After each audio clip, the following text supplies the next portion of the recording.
And now chapter 19 of the Antya Leela, the inconceivable behavior of Lord Sri Chaitanya Mahaprabhu.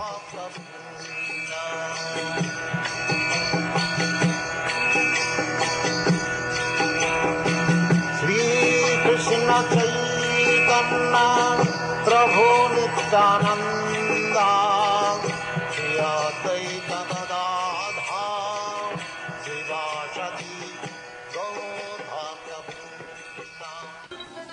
Lord Sri Chaitanya Mahaprabhu, the most exalted of all devotees of mothers, spoke like a madman and rubbed his face against the walls. Overwhelmed by emotions of ecstatic love, he would sometimes enter the Jagannath Vallabha garden to perform his pastimes. I offer my respectful obeisances unto him. All glories to Sri Chaitanya Mahaprabhu. All glories to Lord Nityananda.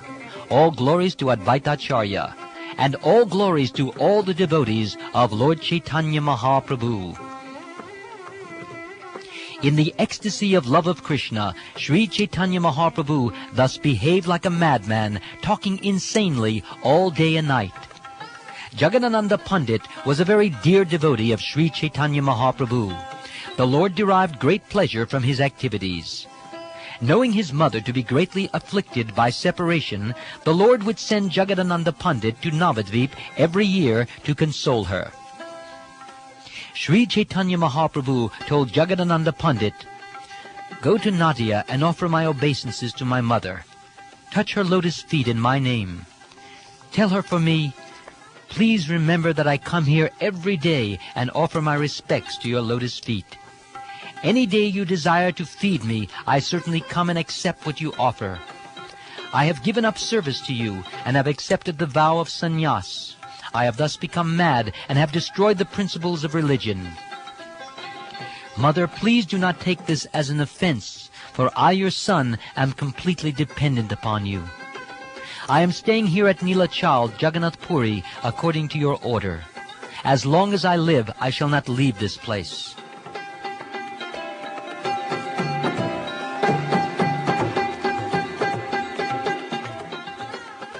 Following the order of Paramananda Puri, Sri Chaitanya Mahaprabhu sent his mother the prasad clothing left by Lord Jagannath after his pastimes as a cowherd boy.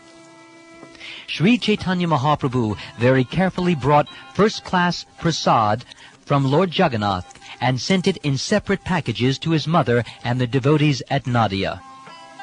Sri Chaitanya Mahaprabhu is the topmost gem of all devotees of mothers. He rendered service to his mother even after he had accepted the vow of sannyas.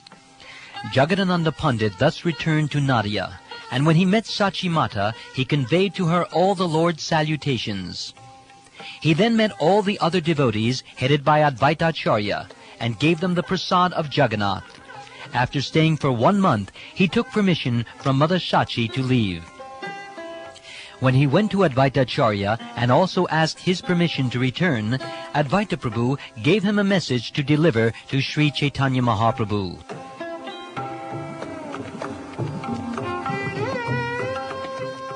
Advaitacharya had written a sonnet in equivocal language with an import that Sri Chaitanya Mahaprabhu could understand but others could not.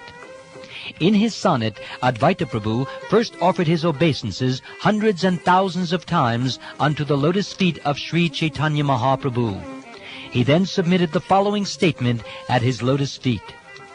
Please inform Sri Chaitanya Mahaprabhu, who is acting like a madman, that everyone here has become mad like him.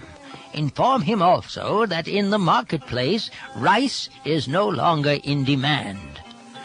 Those now mad in ecstatic love are no longer interested in the material world. Tell Sri Chaitanya Mahaprabhu that Advaita Prabhu, who has also become a madman in ecstatic love, has spoken these words. When he heard Advaitacharya's statement, Jagadananda Pandit began to laugh. And when he returned to Jagannath Puri, Nilachal, he informed Chaitanya Mahaprabhu of everything. After hearing the equivocal sonnet by Advaitacharya, Sri Chaitanya Mahaprabhu quietly smiled. "This is his order," he said. Then he fell silent. Although he knew the secret, Svarup Damodar Goswami inquired from the Lord, "What is the meaning of this sonnet? I could not understand it." Sri Chaitanya Mahaprabhu replied, "Advaita Acharya is a great worshipper of the Lord and is very expert in the regulative principles enjoined in the Vedic literatures. Advaita Acharya invites the Lord to come and be worshipped, and to perform the worship, he keeps the deity for some time. After the worship is completed, he sends the deity somewhere else. I do not know the meaning of this sonnet, nor do I know what is in Advaita Prabhu's mind. Advaita Acharya is a great mystic. No one can understand him. He is expert in writing sonnets that even I myself cannot understand." Hearing this, all the devotees were astonished, especially Svarup Damodar, who became somewhat morose.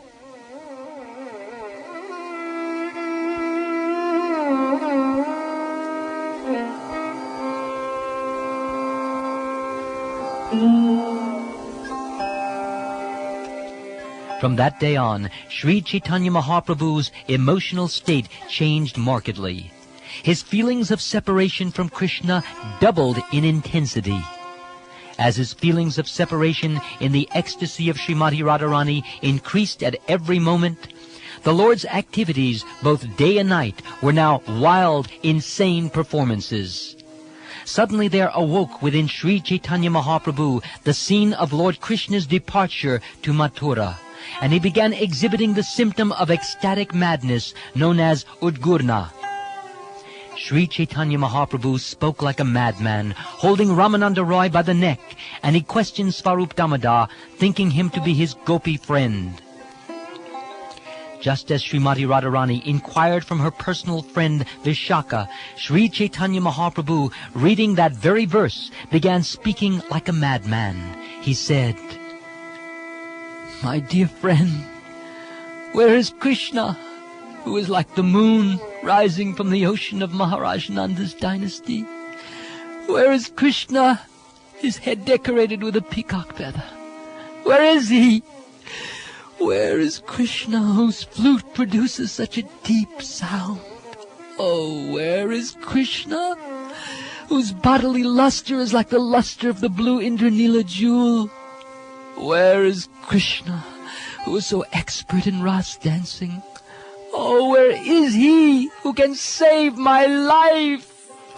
Kindly tell me where to find Krishna, the treasure of my life and best of my friends.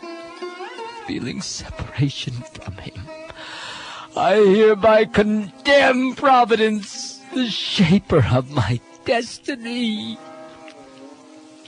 The family of Maharaj Nanda is just like an ocean of milk, wherein Lord Krishna has arisen like the full moon to illuminate the entire universe. The eyes of the residents of Raj are like chakora birds that continuously drink the nectar of his bodily luster and thus live peacefully. My dear friend, where is Krishna? Kindly let me see him. My heart breaks at not seeing his face even for a moment. Kindly show him to me immediately, otherwise I cannot live. The women of Vrindavan are just like lilies growing hot in the sun of lusty desires. But moonlight Krishna makes them all jubilant by bestowing upon them the nectar of his hands. Oh, my dear friend, where is my moon now? Save my life by showing him to me. My dear friend, where is that beautiful helmet with a peacock feather upon it, like a rainbow upon a new cloud? Where are those yellow garments, shining like lightning? And where is that necklace of pearls that resemble flocks of ducks flying in the sky? The blackish body of Krishna triumphs over the new blackish rain cloud. If a person's eyes even once capture that beautiful body of Krishna's, it remains always prominent within his heart. Krishna's body resembles the sap of the mango tree, for when it enters the minds of women, it will not come out despite great endeavor. Thus Krishna's extraordinary body is like a thorn of the shea berry tree. Krishna's bodily luster, it shines like the Indranila gem and surpasses the luster of the tamal tree. The luster of his body drives the entire world mad, because Providence has made it transparent by refining the essence of the mellow of conjugal love and mixing it with moonshine. The deep vibration of Krishna's flute surpasses the thundering of new clouds and attracts the oral reception of the entire world. Thus, the inhabitants of Vrindavan rise and pursue that sound, drinking the showering nectar of Krishna's bodily luster like thirsty chatak birds. Krishna is the reservoir of art and culture, and he is the panacea that saves my life. Oh, my dear friends, since I live without him, who is the best among my friends, I condemn the duration of my life. I think that Providence has cheated me in many ways. Why does Providence continue the life of one who does not wish to live?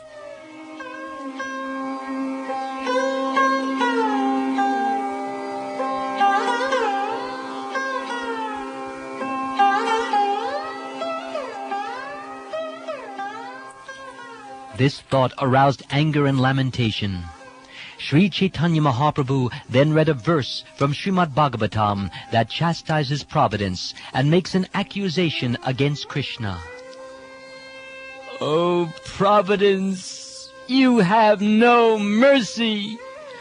You bring embodied souls together through friendship and affection, but before their desires are fulfilled, you separate them.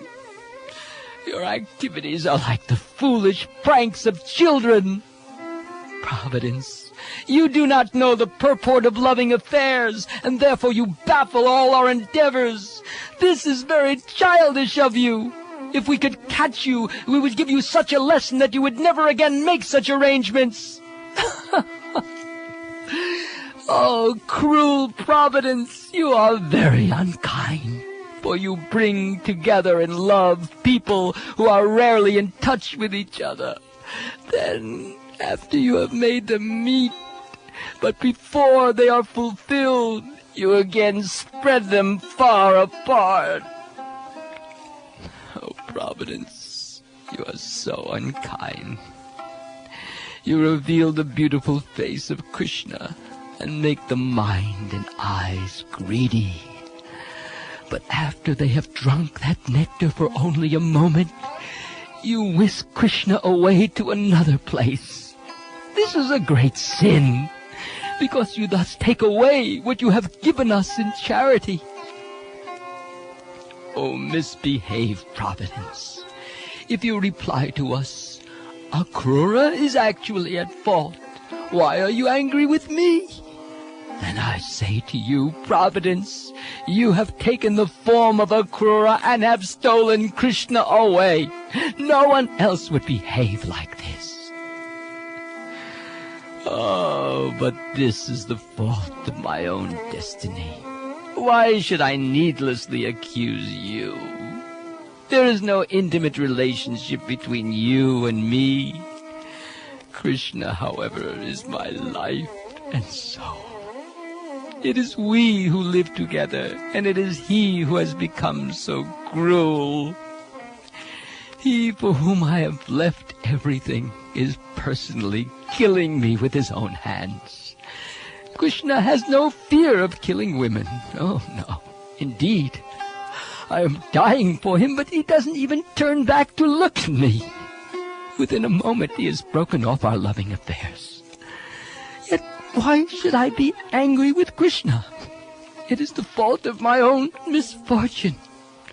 The fruit of my sinful activities has ripened, and therefore Krishna, who has always been dependent on my love, is now indifferent. This means that my misfortune is very strong.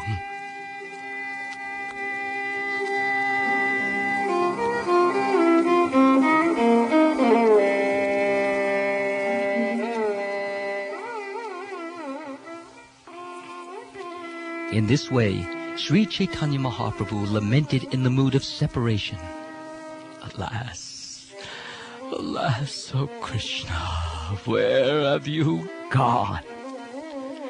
Feeling in his heart the ecstatic emotions of the gopis, Sri Chaitanya Mahaprabhu agonized in their words, saying, "O Govinda, O Damodar, O Madhav." Svarup Damodar and Ramananda Roy then devised various means to pacify the Lord. They sang songs of meeting that transformed his heart and made his mind peaceful. As Sri Chaitanya Mahaprabhu lamented in this way, half the night passed. Then Svarup Damodar made the Lord lie down in the room known as the Gambhira.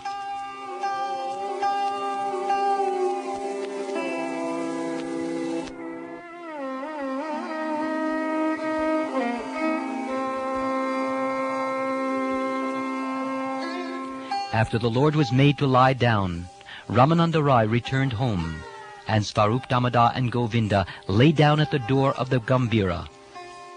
Sri Chaitanya Mahaprabhu stayed awake all night, chanting the Hare Krishna Mahamantra, his mind overwhelmed by spiritual ecstasy. Feeling separation from Krishna, Sri Chaitanya Mahaprabhu was so distraught that in great anxiety he stood up and began rubbing his face against the walls of the Gambhira. Blood oozed from his many injuries on his mouth, nose, and cheeks, but due to his ecstatic emotions, the Lord did not know it. In ecstasy, Sri Chaitanya Mahaprabhu rubbed his face against the walls all night long, making a peculiar sound like gong, gong, which Svarup Damodar could hear through the door. Lighting a lamp, Svarup Damodar and Govinda entered the room. When they saw the Lord's face, both of them were full of sorrow. They brought the Lord to his bed, calmed him, and then asked, "Why have you done this to yourself?" Sri Chaitanya Mahaprabhu replied, "I was in such anxiety that I could not stay in the room. I wanted to go out, and therefore I wandered about the room, looking for the door. Unable to find the door, I kept hitting the four walls with my face.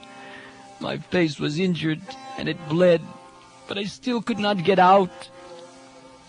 In this state of madness, Sri Chaitanya Mahaprabhu's mind was unsteady. Whatever he said or did was all symptomatic of madness.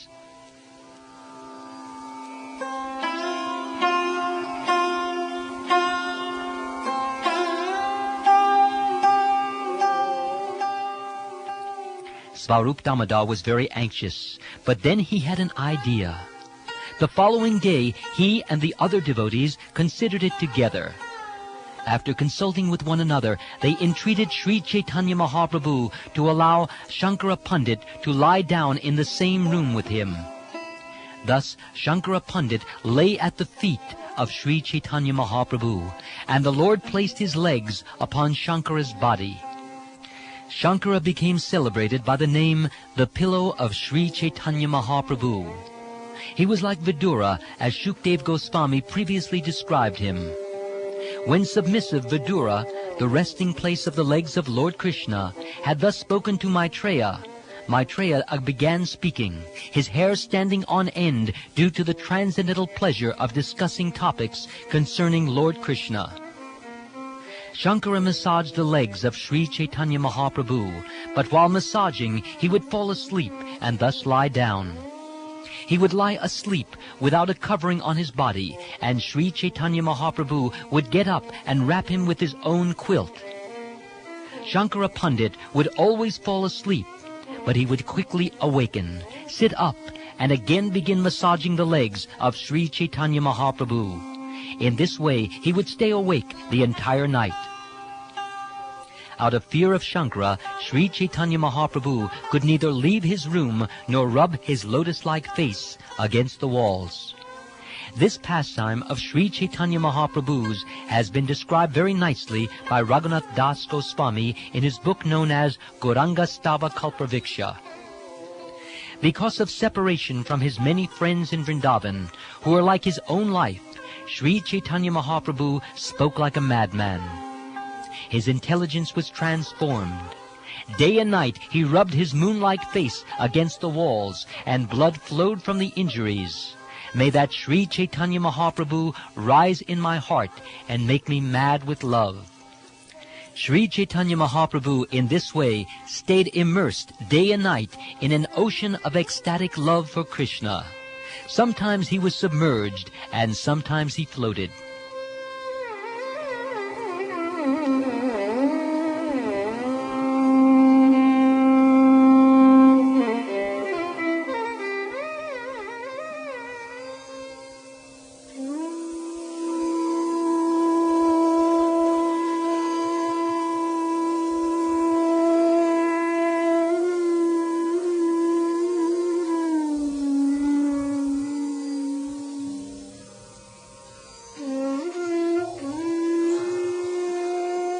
One full moon night in the month of Vaishakha, or April and May, Sri Chaitanya Mahaprabhu went to a garden.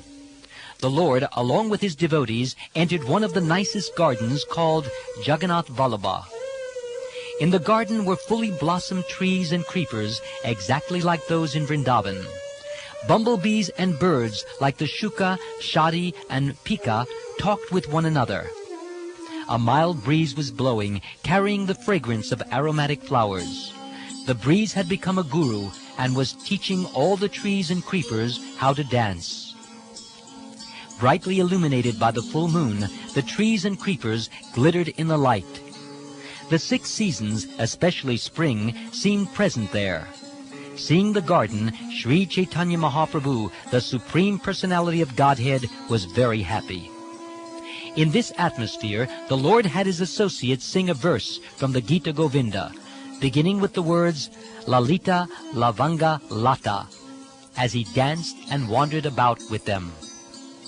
As he thus wandered around every tree and creeper, he came beneath an ashok tree and suddenly saw Lord Krishna.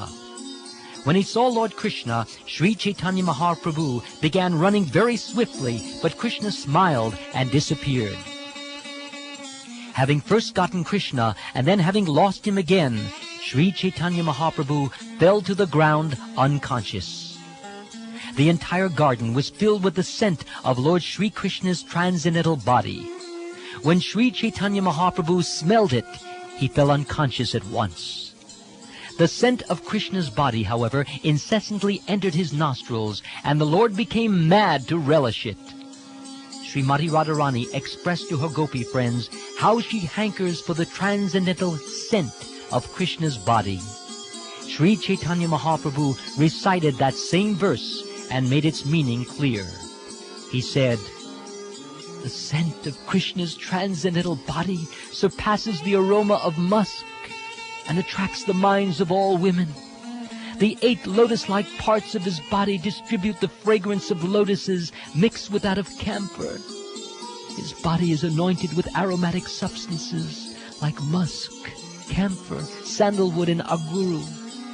Oh, my dear friends, that personality of Godhead, also known as the enchanter of Cupid, always increases the desire of my nostrils. The scent of Krishna's body surpasses the fragrances of musk and the bluish lotus flower.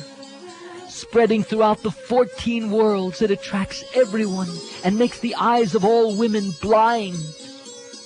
My dear friend, the scent of Krishna's body enchants the entire world. It especially enters the nostrils of women and remains seated there. Thus it captures them and forcibly brings them to Krishna.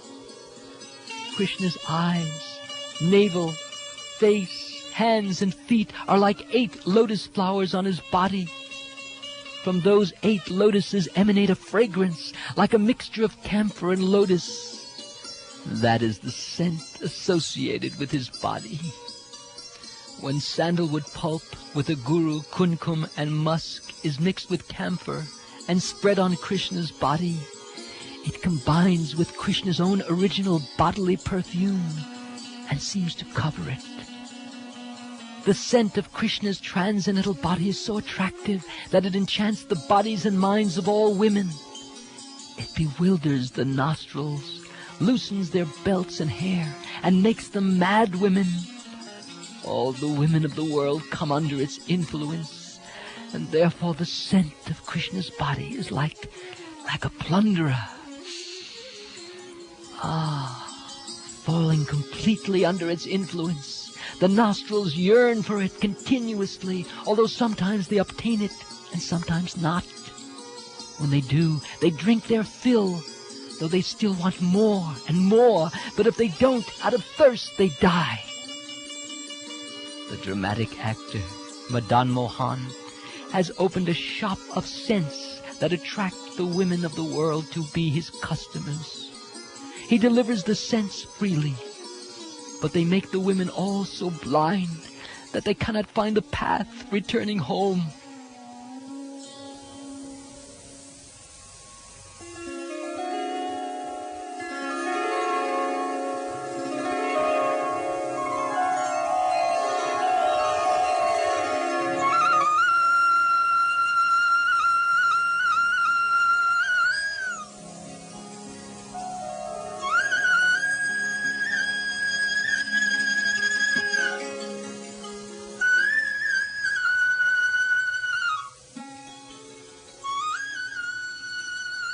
Sri Chaitanya Mahaprabhu, his mind thus stolen by that scent, ran here and there like a bumblebee.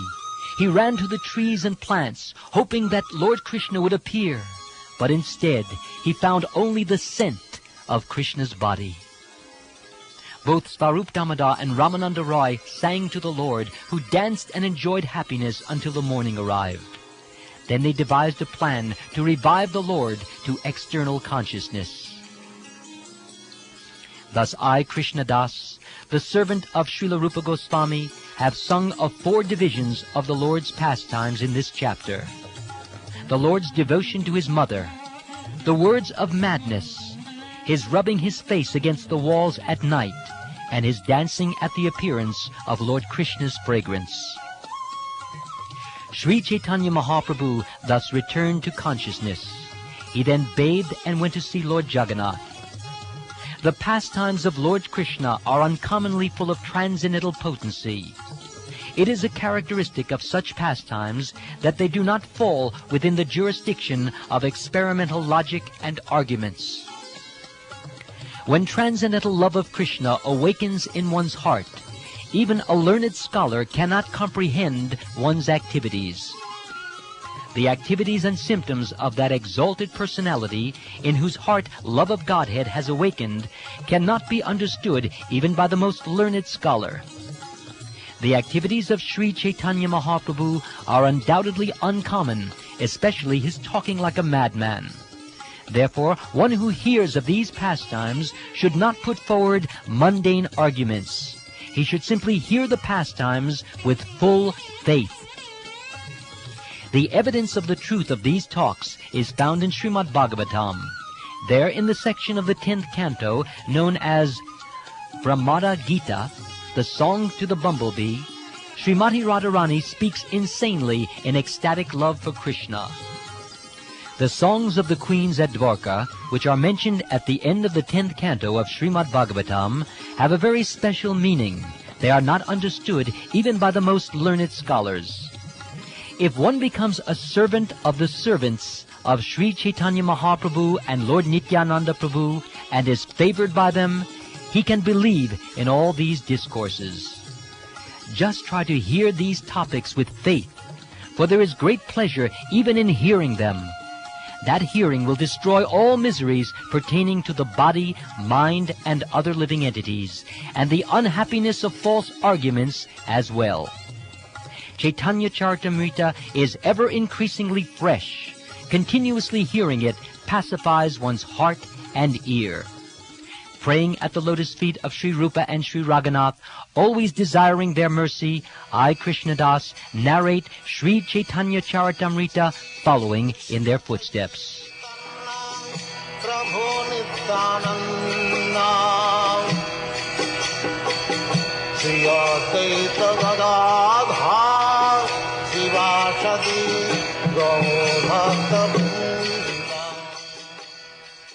This ends chapter 19 of the Antya Lila. the inconceivable behavior of Sri Chaitanya Mahaprabhu.